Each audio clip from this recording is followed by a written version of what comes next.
So this happens every time I see a horror movie where after the movie I kind of have this haze about me.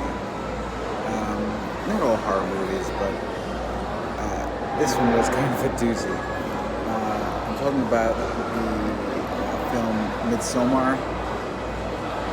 So Midsommar is a horror movie directed by Ari Aster, who directed as well Hereditary, which I didn't see. I'm not really into horror movies, but I heard there was an influence from Ingmar Bergman, and it takes place in Sweden, so I wanted to see something a little different, something out of the ordinary, and I definitely saw it.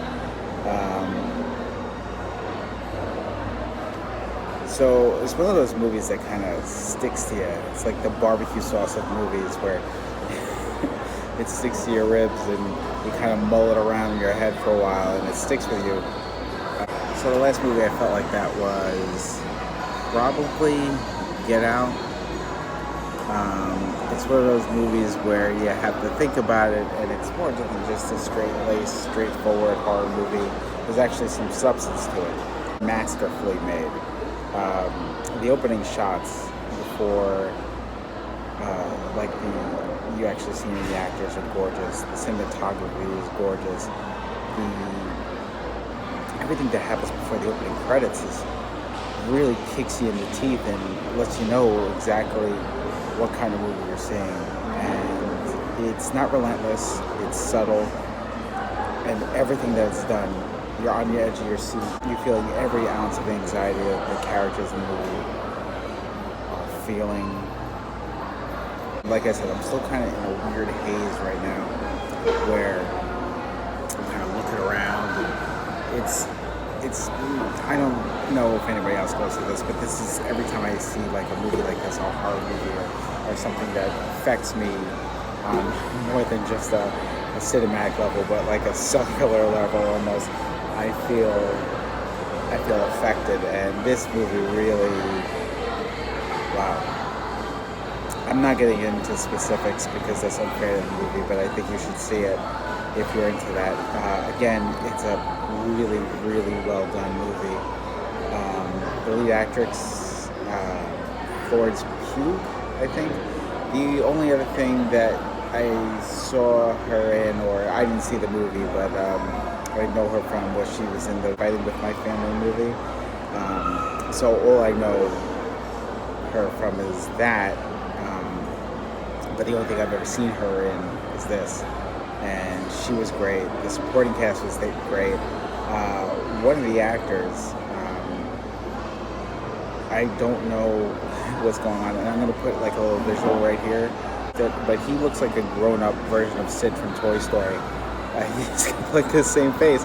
It's like Sid from Toy Story 1 came to life, and now he's an actor. He's an interesting-looking actor. I think he has the same eyebrows. The only thing he needs is a black t-shirt with a skull and some braces.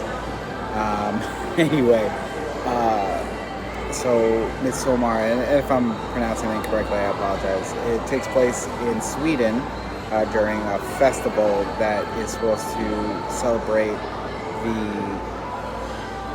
the summer solstice, but it's a big one because it's the big festival is held every 90 years, and of course this is the 90th year. So being it's the 90th year, it's a big deal. I guess every 90 years they do a special version of this festival or whatever. So it's a group of American friends, college students, who travel with one of their friends who's a local from the town of Sweden, and they go over there to, some of them are doing, I guess they're completing their master's thesis, and some of them are just going for vacation or for a trip. And anyway, they get there and things don't go the way they want them to go. This movie has tone and atmosphere that is so palpable. It's incredible. Like I said, the tension is so real. The tension is so in your face the whole time. It's incredible. Maybe it's just me because this is just the way I get affected by these type of movies, but it's not my sort of thing. So the idea that I would see a movie like this only based on the fact that it looked really good and it had the influences to Bergman. I mean, even one of the characters named Ingmar. I mean, it's subtle, I guess, enough that the people who don't know Bergman just see it as another character, but I don't want to do a disservice to you and to the film by just talking a lot about it, but I think you should see this movie. See it in the theater. I guess it's summer now, so there are a little bit more people in the theater. Usually when I go to the theater on a Wednesday afternoon, there's nobody there. But there was like 10 people there. I don't know how well this movie does in the box office. I don't think they were going for that. They were just going to make a really good film, and they did.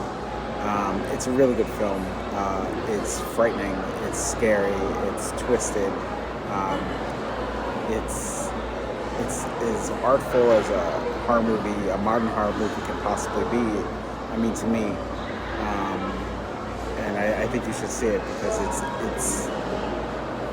beautifully twisted. I think that's an interesting way to say it. But right now, I am going to eat some lunch, some terrible lunch, food court lunch, and then I am going to see Spider-Man in like less than an hour. I need that palate cleanse. I was going to do it the other way around. I was going to see Spider-Man first and then see this movie second. I'm so glad I didn't. So hopefully within the next hour, the haze has kind of dissipated enough that I can really get down to Spider-Man. I'm looking forward to it, even though I wasn't a huge fan of Homecoming. It was okay, but I like Jake Gyllenhaal, and I want to see where this stuff goes next. It's time for Spider-Man. That sky's a little scary. So, I just got out of Spider-Man Far From Home, and as far as the Spider-Man movies go, I loved this movie. It was so much fun. I liked it 100 times better than Homecoming, but I felt like it flowed a lot better. I loved Mysterio. I loved that whole thing, even though it was everything in the movie is kind of expected, right? It just the way that they pulled it off and great. And MJ and Peter, it's a perfect version of their relationship. Spider-Man Far From Home is a really, really fun movie. You should definitely check it out. And as far as a palate cleanser goes, 100%. So after seeing Midsommar, and I don't even want to say the name out loud because then I'll start thinking about it again and then I'll start going down, but Spider-Man Far From Home, I like Tom Holland a lot better in this movie. The story was big, but it was still contained, so it wasn't too big to be a Spider-Man movie, so it didn't feel so out of place. And I always loved the Mysterio character, so they did a perfect representation of what they can do with that character in this movie. So definitely check out that movie. You're probably gonna see it anyway, but wow, so much fun. It's a really good time. And stay after the credits. The mid-credit scene, awesome callback to the other Spider-Man movies. I'm not spoiling anything, but you should definitely check this movie out. Everybody's really good. Jon Favreau's great in it. Zendaya, she's good. Whatever his friend's name is. That's it for me today. Thank you guys so much for watching. I will see you next time.